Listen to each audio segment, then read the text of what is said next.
Hello everyone, this is Komal, your SST educator. Welcome back to your favorite channel Magnet Brains. Magnet Brains आपको provide कराता है high quality education, वो भी बिल्कुल free of cost, kindergarten से लेके class 12 तक की।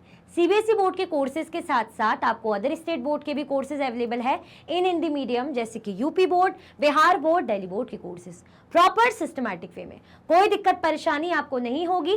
डेली प्रैक्टिस सेट्स के क्वेश्चंस भी मिलेंगे, प्रैक्टिस भी करते जाइएगा। ई बुक्स और ई नोट्स के लिंक आपको डिस्क्रिप्शन बॉक्स में अवेलेबल है, तो भटकने की बात नहीं बनती है। पीछे आपको क्या दिख रहा है, लास्ट क्लास में हम क्या पढ़ रहे थे, interdependence among sectors, part first. Amul की स्टोरी बहुत बेहतरीन तरीके से हमने पढ़ी थी। फिर हमने कुछ देखा था एग्जाम्पल से कि कैसे ये प्राइमरी सेक्टर, ये secondary sector, tertiary sector interdependent है एक दूसरे पे। तो पहले तो ये तो हम देखेंगे, आप लाइक और शेयर कर दो फटाफट से, ठीक है? लाइक और शेयर कर दो। लास्ट जो टॉपिक हम पढ़ रहे थे, डिस्कस कर रहे थे, तो उस टॉपिक को थोड़ा सा रिकॉल करेंगे क्योंकि मस्ट है, इंपॉर्टेंट है, ठीक है? अमूल की हम स्टोरी देख रहे थे बढ़िया तरीके से कि पहले बेचारे खुद ही दूध निकालते थे गाय का, है ना, जो उनकी लाइफ का इंपॉर्टेंट पार्ट रहता था।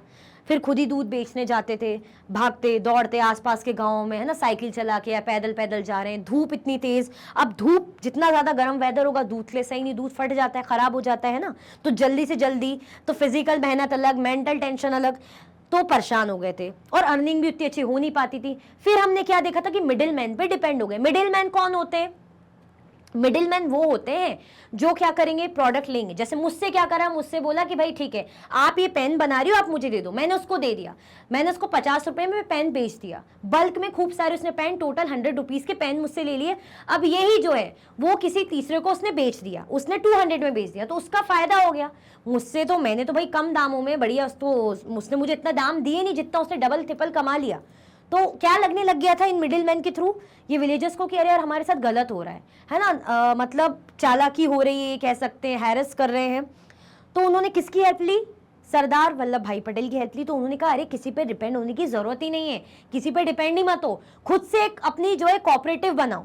तो इन्होंने क्या करा, चलो सही है, कोऑपरेटिव बनाई। कोऑपरेटिव मतलब जब काफ़ी सारे जो मेंबर्स हैं, जो ग्रुप हैं, मिलकर क्या करते हैं, खुद ही उस कोऑपरेटिव को ओन करते हैं, डिसीजन मेक करते हैं, है ना, अपने इकोनॉमी या सोशल नीड्स के लिए मिलते हैं, है ना, फॉर्म करते हैं, कोऑपरेटिव सोसाइटी उसको बोलते हैं, ठीक है? अब इन्होंने जो है अमूल स्टैब्लिश हुआ। वहाँ पे क्या होता था, पहले लोग मिल्क वगैरह जो है गाय का दूध निकाला, गाय का दूध निकाला, चलो बेच रहे हैं, ठीक है। गाय का दूध अब बहुत ज़्यादा बल्क में होने लगे, इतना दूध का करेंगे क्या?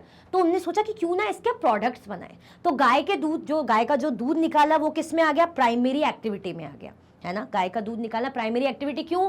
क्योंकि गाय हमें नेचर से मिली है, हमने तो बनाई नहीं। और गाय का दूध निकालने का मतलब नेचर से हम कुछ एक्सट्रैक्ट कर रहे हैं, कुछ चीज़ नेचर से ले रहे हैं।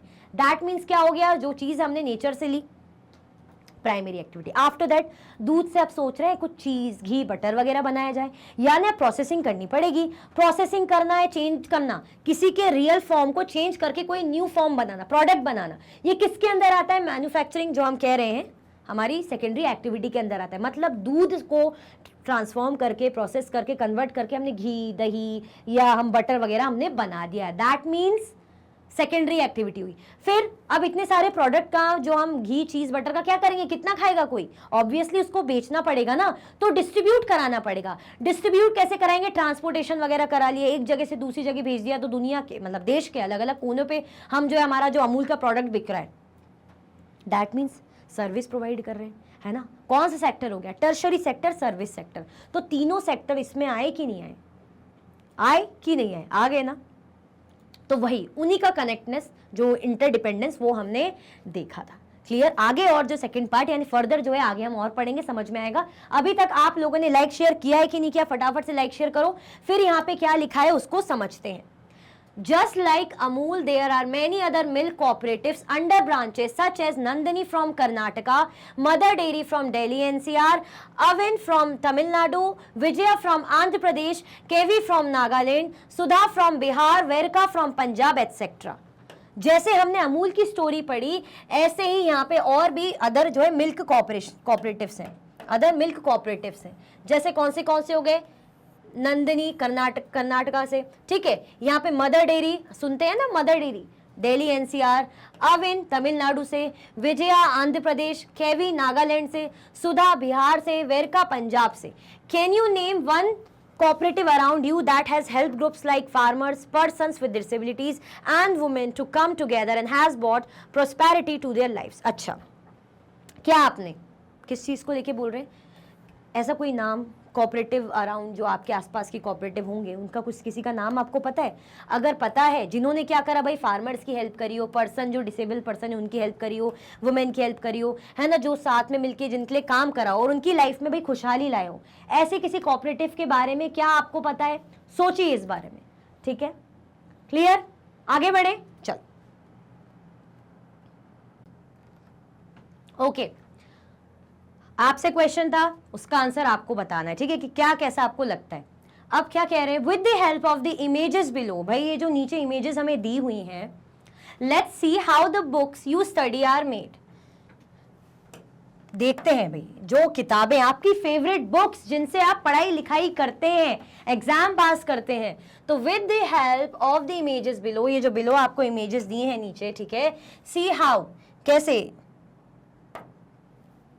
कैसे जो बुक्स है बनाई जाती है ना, ये जो बुक्स है आप पढ़ाई करते हैं ना, जाते हैं कि मम्मी हमें पढ़ना है, बस फ्री नहीं बैठना है, बस पढ़ाई करना है, ना फोन चलाना है, कुछ नहीं, बस पढ़ना है पढ़ना है। वेरी गुड, क्या बात है, वेरी गुड।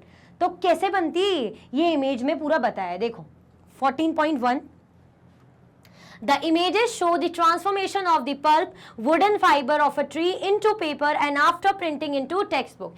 ये जो इमेज है ये क्या दिखा रही है? ट्रांसफॉर्मेशन। किसका ट्रांसफॉर्मेशन? पल्प के ट्रांसफॉर्मेशन से, मतलब वुड, फाइबर ऑफ ट्री, ये वुड से लेके, ये लकड़ी से लेके कहाँ आपकी किताबें, बुक तक, पूरा ट्रांसफॉर्मेशन यहाँ पे बताया हुआ है। Into paper and after printing into text book, paper बन गया, फिर उसमें प्रिंट वगैरह हो गया, मार्जिन वगैरह बना दी जाती है और टेक्स्ट बुक बना दी जाती है। इसको मतलब वैसी वाली बुक हो गई या कॉपीज हो गई, इसी से बनाई जाती है। देखो पूरा ट्रांसफॉर्मेशन है, पहले काटा, फिर यहाँ पे रख रहे हैं, फिर ये लेके जा रहे हैं, है ना, फिर यहाँ पे पूरी प्रोसेसिंग चल रही है, फिर यहाँ पे लेकर आए, यहाँ पे बन रहा है ना, इनकी जो भी ट्रांसफॉर्मेशन चलता होगा, कैसे मैन्युफैक्चर जो भी चीजें करते होंगे, फिर फाइनली यहाँ पे हमें मिल रहा है। पेपर भी कैसा यहाँ पे प्रिंट करके मिल रहा है, ऐसा नहीं कि प्लेन जैसा भी बनता होगा रफ, उसको प्रॉपर बना के भेजते होंगे। देखा नहीं, डेट वगैरह अलग अलग कलर की मार्जिन बनी रहती है, कहीं जैसे रेड रहेगी, कहीं थोड़ा सा पिंक कलर में रहेगी, कहीं ब्लू कलर में रहेगी, इस तरीके से। या फिर टेक्स्ट बुक में तो सब कुछ प्रिंटेड ही रहता है। तो ये पूरा ट्रांसफॉर्मेशन हमें दिखाया जा रहा है, कहाँ से लेके, लकड़ी से लेके कॉपी या बुक तक। None of the activities that were part of the process from extracting pulp from the trees to making paper and finally producing the books would have been possible had it not been for all three sectors working together. इनमें से कोई भी activities that were part of the process, none of the activities that were part of the process from extracting pulp from the tree to making paper and finally producing the books would have been possible had it not been for all three sectors working together। क्या अगर हम बोल रहे हैं कि पेड़ों का use करें, कटाई पेड़ों की कर रहे हैं, पेड़ क्या है, नेचर से मिला है ना, प्रकृति से मिला है, हमने तो नहीं बनाया, हमने, यानी ये वाली एक्टिविटी कौन सी हो रही है? अगर इस एक्टिविटी पे फोकस करें, ये जो पेड़ों की कटाई हो रही है, वुड को काटा जा रहा है, तो ये कौन सी प्रोसेस दिख रही है आपको? कौन सी प्रोसेस है? प्राइमरी। ये कौन सी एक्टिविटी हो रही है? प्राइमरी एक्टिविटी हो रही है ना, ये हो रही है प्राइमरी एक्टिविटी, क्योंकि जो वुड है नेचर से ले रहे हैं ना, तो प्राइमरी एक्टिविटी यही तो होती है जब हम नेचर से एक्सट्रैक्ट करते हैं रॉ मटेरियल। चलो ठीक है, उसके बाद ये धीरे धीरे प्रोसेसिंग वगैरह ये सब चल रही है, तो ये जो चीजें हो रही है, ये मैन्युफैक्चरिंग, ये बनना इस तरीके से, ये किस में आ रहा है? ये कौन सी एक्टिविटी अगर हम देखें? सेकेंडरी एक्टिविटी या सेकेंडरी सेक्टर हम कहें, ये सेकेंडरी एक्टिविटी या सेकेंडरी सेक्टर है, ठीक है, ओके, ये हो गया। उसके बाद यहाँ पे ये क्या हो रहा है? अब हम तक अगर हम बात करें तो बुक्स हमारे पास दुकानों तक पहुंची। हम अगर ये सब बुक्स बना रहे हैं, ये जो मतलब जो पेपर वगैरह प्रिपेयर कर रहे हैं, तो क्या करेंगे? खुदले रखेंगे क्या भाई? दुकानों में यूज करेंगे। दुकानों में यूज क्यों करेंगे भाई? दुकानों में यूज इसलिए करेंगे ताकि बेचा जाएगा, लोगों के काम आएगा। यानी दुकानों तक पहुंची कैसे? ट्रांसपोर्टेशन के थ्रू, है ना, ट्रांसपोर्ट करा गया भाई, ड्राइवर गाड़ी में भर के खूब सारी जो बुक्स कॉपीज जो बनाई गई होगी वो रिटेलर शॉप वगैरह में पहुंचाया गया होगा। तो ये कौन सी सेक्टर में आएगा? सर्विस या टर्शरी सेक्टर? टर्शरी और सर्विस सेक्टर। किसमें आएगा? टर्शरी और सर्विस सेक्टर में आएगा। क्लियर?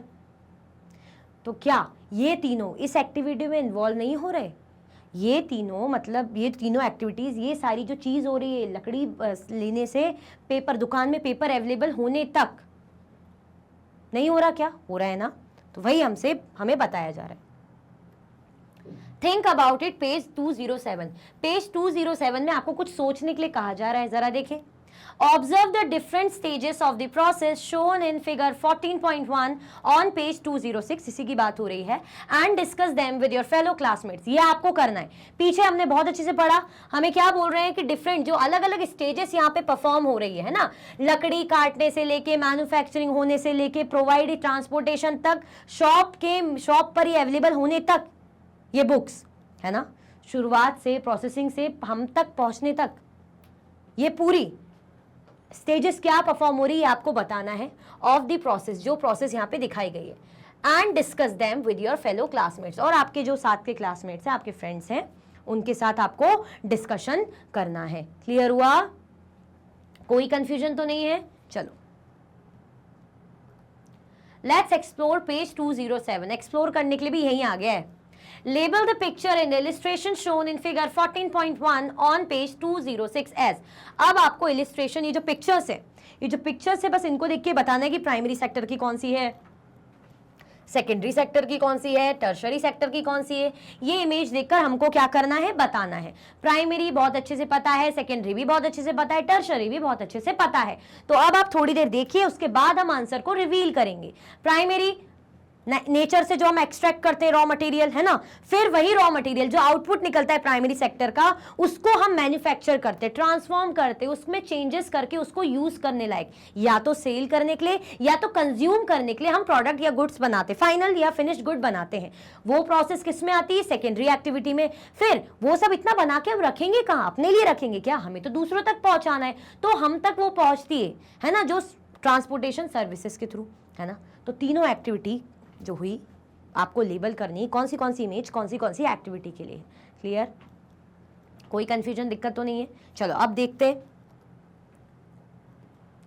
ये आंसर है, ये देखो बता दिया हमें। प्राइमरी एक्टिविटी है, टर्शरी लेके जा रहे हैं ना सर, इधर उधर ट्रांसपोर्टेशन तो चल रहा है ना, ये तो कटाई प्राइमरी एक्टिविटी। यहाँ पे जो लेकर उठा के ले जाया जाएगा, लकड़ी को काट के वही लकड़ी में वही काम करेंगे क्या? जगह फैक्ट्री है, कहीं तो ले जाना पड़ेगा, तो ये टर्शरी यानी ट्रांसपोर्टेशन हो रहा है। फिर ये सेकेंडरी, यहाँ पे मैन्युफैक्चरिंग चल रही है, प्रोसेस चल रही है। उसके बाद ये क्या है? ये भी टर्शरी, ले जाया जा रहा है। उसके बाद ये सेकेंडरी है, यहाँ भी प्रोसेसिंग चल रही है, यहाँ भी प्रोसेसिंग चल रही है। फाइनली टर्शरी, हमारे पास दुकानों में ये बुक्स या टेक्स्ट बुक है अवेलेबल हो रही है। क्लियर? कोई कंफ्यूजन तो नहीं है? मतलब आप सोच रहे होंगे कि मैम ये लाइन से पूरी प्राइमरी, लाइन से सेकेंडरी, वो मैंने आपको रेफरेंस के लिए बताया था, है ना। यहाँ पे जब मैं आपको लिख रही थी ना कि ये है, ये वाली है, ये वाली है। बट अगर आप समझें कि अगर लकड़ियाँ हमने काट ली तो लकड़ी काट के अपने पास रखेंगे क्या? उनको फैक्ट्री में तो ले जाना पड़ेगा ना, जहाँ पे प्रोसेस चलेगी। तो फैक्ट्री में ले जाना है यानी ट्रांसपोर्टेशन करना। ट्रांसपोर्टेशन किसके अंदर आता है? ये एक सर्विस है, ये आता है सर्विस सेक्टर, टर्शरी सेक्टर के अंदर, है ना। बाकी जो मैन्युफैक्चरिंग चल रही, प्रोसेसिंग चल रही, भाई पेज को तैयार करना पल्प से, उसके बाद उनको प्रिंट वगैरह करना, तो सेकेंडरी के अंदर आएगा ना। फिर जो फाइनल हमारे पास शॉप्स तक पहुंच रहा है, रिटेलर के पास पहुंच के फिर वो हमें बेच रहे हैं, तो ये टर्शरी सेक्टर में आएगा। क्लियर?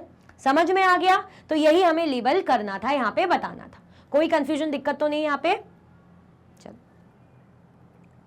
डोंट मिस आउट, क्या मिस नहीं करना है? These days, used paper is recycled to make new paper. Recycling just 1 ton of paper saves 17 trees as well as 2.5 cubic meters of landfill space where waste is dumped. It also takes 70% less energy and water to recycle paper than to make new paper from wood pulp. What are the different ways through which we can judiciously use paper in the classrooms and offices of your school? आज के time पे these days क्या बताया जा रहा है हमें? These days use paper is recycle to make new paper. आजकल क्या होता है, जैसे हम बोलते हैं लकड़ियों से पेपर बना रहे हैं, तो अब क्या होता है, जो यूज पेपर है, जैसे हमारी बुक्स, कॉपी, किताबें जो यूज हो जाती है, जो अब हमारे काम नहीं आती, तो उसी से अब न्यू पेपर बनाए जाते हैं ना, रिसाइकल करके नए पेपर बनाए जाते हैं। अब ये तो अच्छी बात है, recycling is a very good thing, ये हमारे एनवायरमेंट, हमारे नेचर के लिए तो बहुत अच्छी चीज है। Recycling just 1 ton of paper save 17 tree. अगर हम एक टन 1 जो टन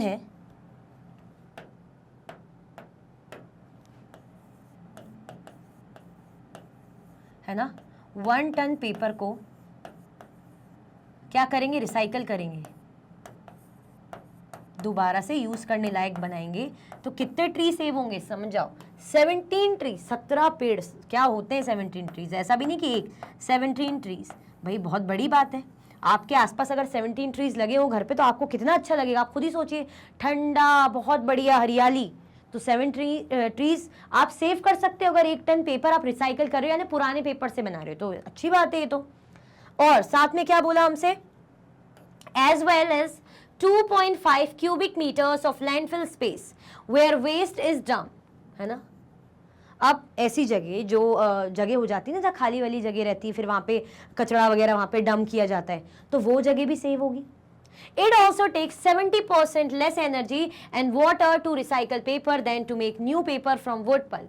हाँ, अगर हम जो ओल्ड पेपर से न्यू पेपर बना रहे होते ना, तो उसमें इतनी एनर्जी नहीं लगती जितना न्यू पेपर बनाने में एनर्जी लगती। मतलब पूरा हम पेड़ को काट के पल्प से फिर ट्रांसफॉर्म करके मैन्युफैक्चर करके पेपर बनाते ना, तो उसमें ज्यादा एनर्जी लगती है। जितना हम ऑलरेडी बने हुए पेपर से बनाते ना, उसमें इतनी एनर्जी नहीं लगती, ठीक है। तो इट ऑल्सो टेक्स 70%, मतलब 17% लेस एनर्जी। ऐसा भी नहीं कि 10% 20, मतलब 70% कम एनर्जी लगती। तो ये तो बहुत अच्छी बात है ना, कितने फायदे हैं।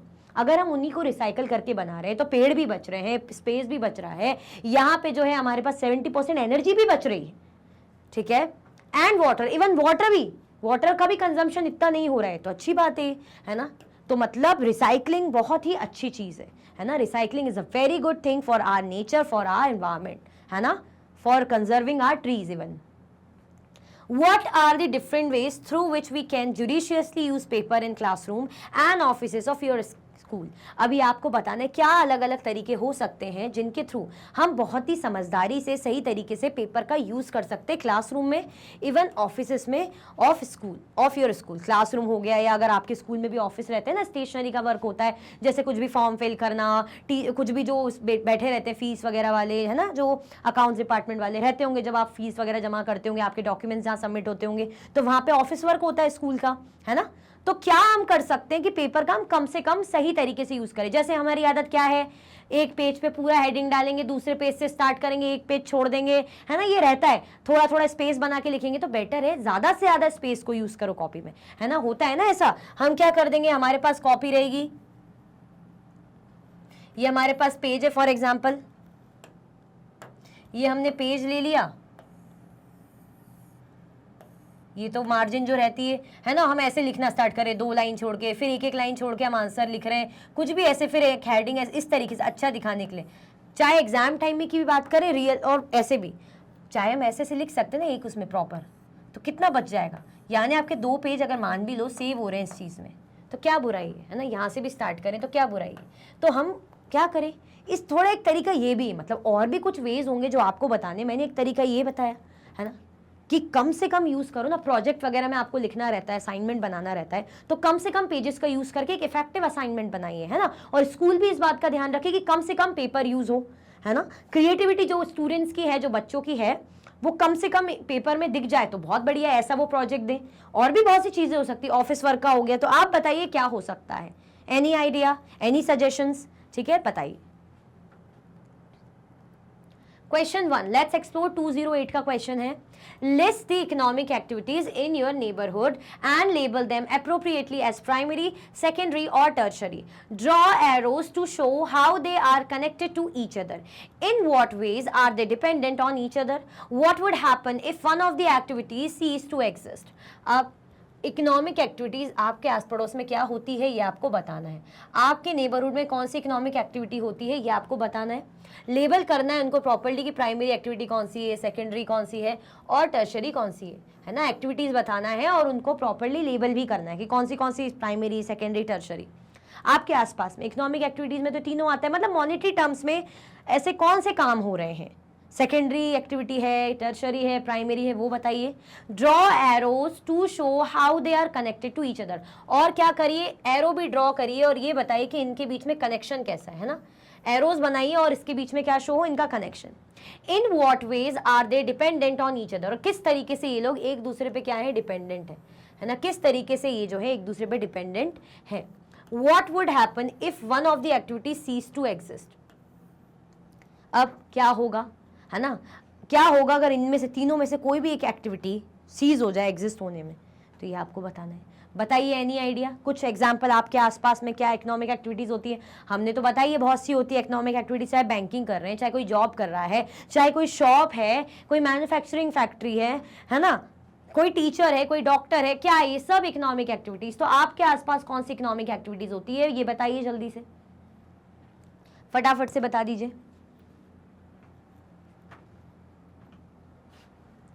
चलो देखते हैं। The list in categories economic activities in a neighborhood along with how they are interconnected and dependent on each other. Economic activities in the neighborhood, ये हमें बतानी इकोनॉमिक एक्टिविटीज जो हमारे नेबरहुड में होती है, ठीक है। प्राइमरी सेक्टर की अगर हम बात करें, एग्रीकल्चर होता है, वेजिटेबल्स को ग्रो करते हैं, फिर फ्रूट्स वगैरह लोकल फार्म्स में, फिशिंग होती है, नियर बाय लेक से, पास के लेक से जो फिशरमैन है फिश को पकड़ते हैं, ये प्राइमरी एक्टिविटी में आता है, फिशिंग, फार्मिंग, है ना, और माइनिंग वगैरह। Secondary activity, food processing, a small factory that processes local produce into canned goods. अब फूड प्रोसेसिंग होती है तो ये भी सेकेंडरी एक्टिविटी में आती है। एक फैक्ट्री है, स्मॉल फैक्ट्री, वो क्या करती है, जो प्रोसेस करती है लोकल जो प्रोड्यूस है उसको कैन गुड में, है ना, कैन वगैरह में रखती है, जो हम कैन वाले खाने खाते हैं ना उस तरीके से। टेक्सटाइल मैन्युफैक्चरिंग, कपड़ों वाला, a workshop that produces clothing from raw cotton, कपड़ों की भाई जो है टेक्सटाइल मिल जो होते हैं ना मैन्युफैक्चरिंग, जहाँ पे कॉटन वगैरह से कच्चा जो माल रहता है, कॉटन रहता है, उससे कपड़े बनाए जाते हैं। Tertiary sector, retail store, shops that sell fresh produce, can goods and clothing, ऐसी शॉप्स मिल जाएगी जहाँ पे फ्रेश प्रोड्यूस मिल जाएगा, जैसे कैन गुड्स मिल जाएंगे, क्लोथिंग मिल जाएगी, यहाँ पे तो हमें फिनिश गुड मिलता है जो ये लोग बेचते हैं, जो हम तक पहुँचता है। ट्रांसपोर्टेशन सर्विसेज भी है, trucks that transport goods from farms and factories to retail stores, trucks और क्या करते हैं, ट्रांसपोर्ट करते हैं, है ना, जो फार्म से, जो भाई खेतों से जो गुड्स वगैरह रहेंगे, वेजिटेबल, फ्रूट्स वगैरह, तो रिटेल स्टोर्स तक यही पहुंचाते हैं ना। अब किसान तो आके डायरेक्ट बेचेगा नहीं, इतनी दूर गांव से आके इतना सारा सामान लाद के अपने कंधे पे फ्रूट्स वेजिटेबल की भाई लो बेचना कस्टमर्स को, है ना, तो ट्रांसपोर्टेशन हो रहा है ना, वहां से यहाँ तक पहुंच रहा है, रिटेलर तक पहुंच रहा है, फिर वो रिटेलर हमें बेचेंगे। Banking, a local bank that provides financial services to businesses and residents, ये एक लोकल बैंक है यहाँ पे जो फाइनेंशियल सर्विस है ना, फाइनेंशियल हेल्प, जैसे हमें लोन वगैरह लेना होता है कुछ भी, तो ये हेल्प प्रोवाइड करता है कौन, बिजनेस और रेजिडेंट्स के लिए। क्लियर, तो ये तीनों एक्टिविटी कौन सी है, प्राइमरी, सेकेंडरी, टर्शरी एक्टिविटी, ठीक है। चलो, हेल्थ केयर हो गई, near by clinic offering medical service, जैसे पास का जो क्लिनिक है मेडिकल सर्विस प्रोवाइड कर रहा है। कनेक्शन एंड डिपेंडेंस, इनके बीच में कनेक्शन और डिपेंडेंस क्या है, जैसे agriculture primary activity, no doubt हमें बहुत अच्छे से पता है।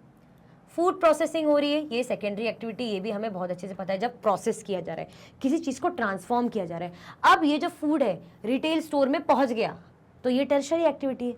फिर फिशिंग हो रही है ना, fishing primary activity, no doubt है, हमें बहुत अच्छे से पता है ना, मछली पकड़ना ये एक प्राइमरी एक्टिविटी है। उसके बाद रिटेल स्टोर तक पहुंच रही है, ये टर्शरी एक्टिविटी है। अब उसमें फिशिंग में थोड़ी कोई मैन्युफैक्चरिंग करेंगे, वो शॉप्स तक पहुंच रही है, तो वो टर्शरी एक्टिविटी में आ गई।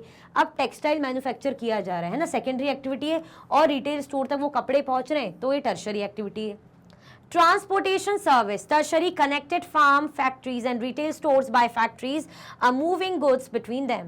Transportation service या जिसको हम tertiary बोलते हैं, वो क्या कर रहा है, वो कनेक्ट कर रहा है, चाहे फार्म हो, चाहे फैक्ट्रीज को, चाहे रिटेल स्टोर को, किससे, फैक्ट्रीज से।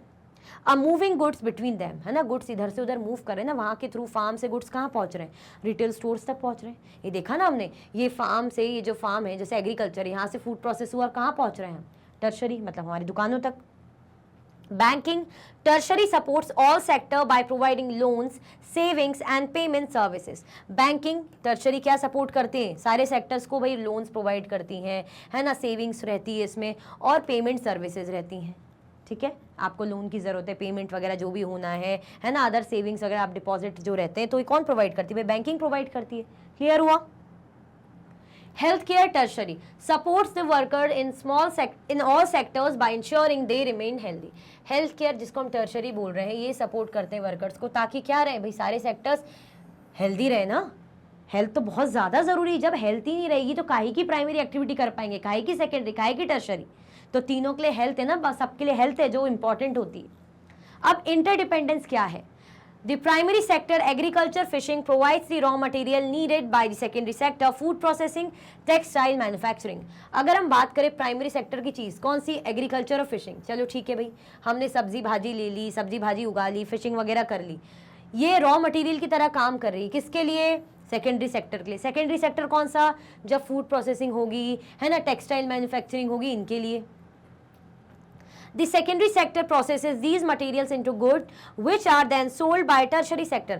Secondary sector क्या करेगा भाई? secondary sector जो है इन मटेरियल्स को गुड्स में कन्वर्ट करेगा, है ना, मतलब प्रोसेस करके इनको गुड्स में कन्वर्ट करेगा, रॉ मटेरियल को फिनिश गुड में कन्वर्ट करेगा, which are then sold by tertiary sector retail store.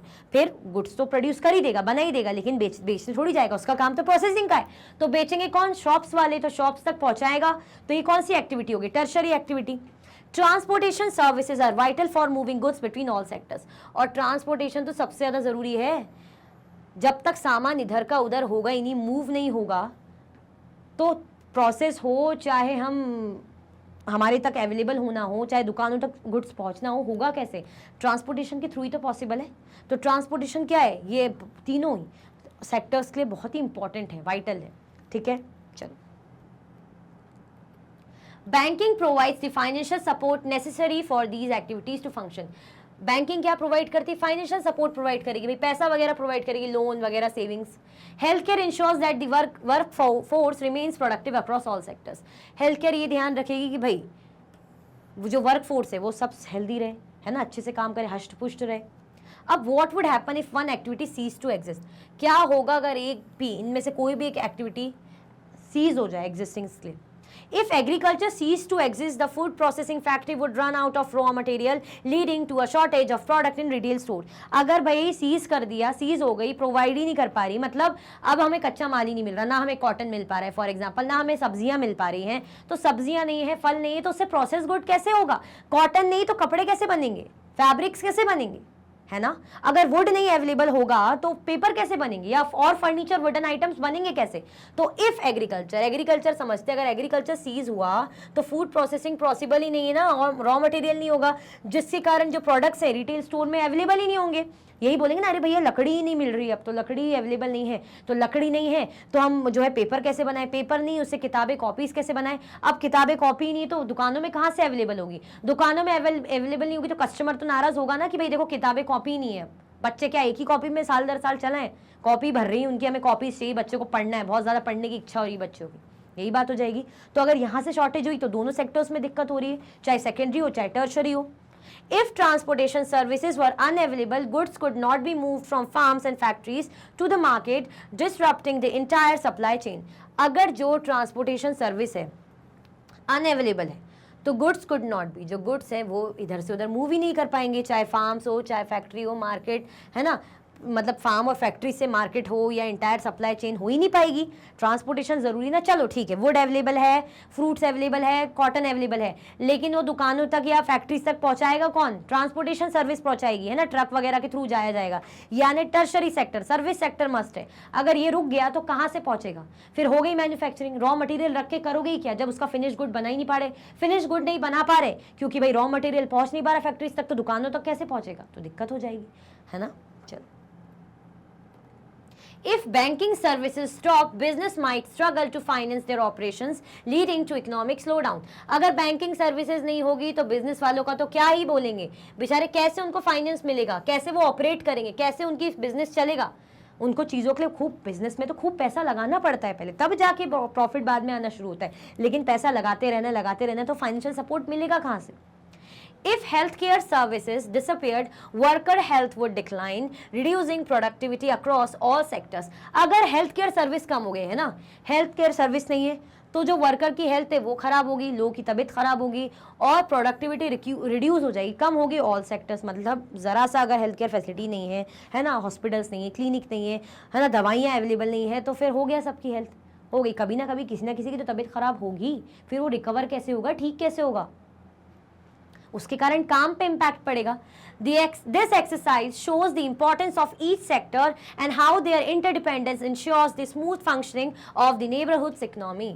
अब ये एक्सरसाइज हमें ये दिखा रही है, इसने हमें क्या शो करा कि कैसे हर एक सेक्टर एक दूसरे पे डिपेंडेंट है, चाहे हम प्राइमरी की बात करें, सेकेंडरी की बात करें, टर्शरी की बात करें, ये तीनों एक दूसरे पे डिपेंडेंट है। ये रहते तभी जाके स्मूथली चीज़ें फ्लो होती, स्मूथली चीज़ें फंक्शन कर पाती हैं, ठीक है, जिसके कारण हमारी इकोनॉमी में बहुत इम्पैक्ट पड़ता है।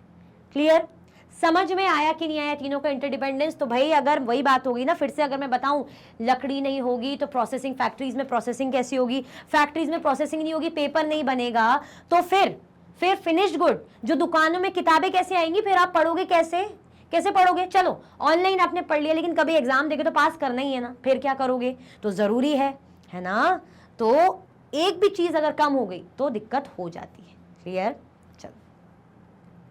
बिफोर वी मूव ऑन, इससे पहले हम आगे बढ़े, चैप्टर के एंडिंग है almost. In this chapter we learned about the 3 sectors of the economic activities. इस चैप्टर में हमने किस बारे में पढ़ा? 3 सेक्टर्स के बारे में पढ़ा। इकोनॉमिक एक्टिविटीज के 3 सेक्टर्स के बारे में इस चैप्टर में हमने पढ़ा। The various examples and illustrations help to understand the difference as well as the interdependence between the 3 types of economic activities और sectors, primary, secondary and tertiary. हमने 3 सेक्टर्स के बारे में पढ़ा इकोनॉमिक, चाहे हम प्राइमरी की बात करें कि हम रॉ मटेरियल से एक्सट्रैक्ट करते हैं, फिर उसी आउटपुट को हम सेकेंडरी एक्टिविटी में यूज करते हैं, मैन्युफैक्चर करके फिनिश गुड बनाते हैं, फिर वो फिनिश गुड दुकानों तक या कस्टमर तक या लोगों तक पहुंचता कैसे? ट्रांसपोर्टेशन के थ्रू। ट्रांसपोर्टेशन क्या है या बैंकिंग, जो भी हम कह रहे हैं, ये सर्विसेज है, यानी सर्विस सेक्टर, टर्शरी सेक्टर। तो इन तीनों के बारे में पढ़ा था। ये पढ़ने के साथ साथ हमने ये भी देखा था कि तीनों कैसे एक दूसरे पे डिपेंडेंट है, इन तीनों के बीच में क्या है? कनेक्शन है ना? इन तीनों एक्टिविटीज के बीच में क्या है? अच्छा खासा कनेक्शन है। प्राइमरी, सेकेंडरी, टर्शरी की हम बात करते हैं। क्लियर हुआ? कोई कंफ्यूजन, दिक्कत तो नहीं? यही पढ़ा ना पूरा कि अगर जरा सा भी ट्रांसपोर्टेशन नहीं है अवेलेबल, फिर लकड़ी कहाँ पहुंचाओगे फैक्ट्रीज तक? किताबें बनेंगी कैसे? मतलब पेपर कैसे बनेंगे? नहीं बन पाएंगे ना। अगर ट्रांसपोर्टेशन नहीं है तो दुकानों तक भी कैसे पहुंचेगा? नहीं पहुंच पाएगा ना। और अगर मैन्युफैक्चरिंग ही नहीं कर रहा, कोई फैक्ट्री नहीं अवेलेबल है, कि छोड़ो, तो कच्चे माल का क्या करोगे? रखा रहेगा। कच्चे माल का क्या करोगे? रखा रहेगा, दुकानों तक पहुंचेगा ही नहीं, क्योंकि मैन्युफैक्चरिंग ही नहीं हो रही, कोई वो लकड़ी का कुछ बना ही नहीं रहा। तो तीनों ही बहुत जरूरी है, तीनों एक दूसरे पे डिपेंडेंट है। और फिर हमने अमूल का एग्जाम्पल भी बहुत अच्छे से देखा था। क्लियर हो गया अच्छे से? तो लाइक शेयर कर दो फटाफट से, ठीक है? आई होप आपको चैप्टर पूरा अच्छे से समझ में आ गया होगा। लाइक शेयर कर दीजिए बिल्कुल बिना किसी भी कंजूसी के, दिल खोल के। ओके, चलो। इसी के साथ हमारा चैप्टर और ये टॉपिक एंड होता है। नेक्स्ट क्लास में हम क्या करेंगे? क्वेश्चंस, प्रोजेक्ट्स और एक्टिविटीज को सॉल्व करेंगे। इसी के साथ ही वीडियो एंड होती है। अगर आप और भी वीडियो के लेक्चर्स देखना चाहते हैं तो आप मैग्नेट ब्रेन्स के यूट्यूब चैनल, एप्लीकेशन और वेबसाइट पे देख सकते हैं। ई नोट्स और ई बुक्स की लिंक आपको डिस्क्रिप्शन बॉक्स में अवेलेबल है। ये सारे हाई क्वालिटी के कोर्सेज हैं, जैसे कि CBSE board, Delhi board, Bihar board, UP board, MP board, Rajasthan board, Vedic maths, crash course, spoken English courses अच्छी क्वालिटी में और 100% फ्री अवेलेबल है। आप हमें सारे प्लेटफॉर्म पर भी फॉलो कर सकते हैं, जैसे कि यूट्यूब है, फेसबुक है, इंस्टाग्राम है, एक्स है और व्हाट्सएप है। लाइक शेयर सब्सक्राइब करना बिल्कुल भी ना भूलना। अपना ख्याल रखना। Thank you so much for watching.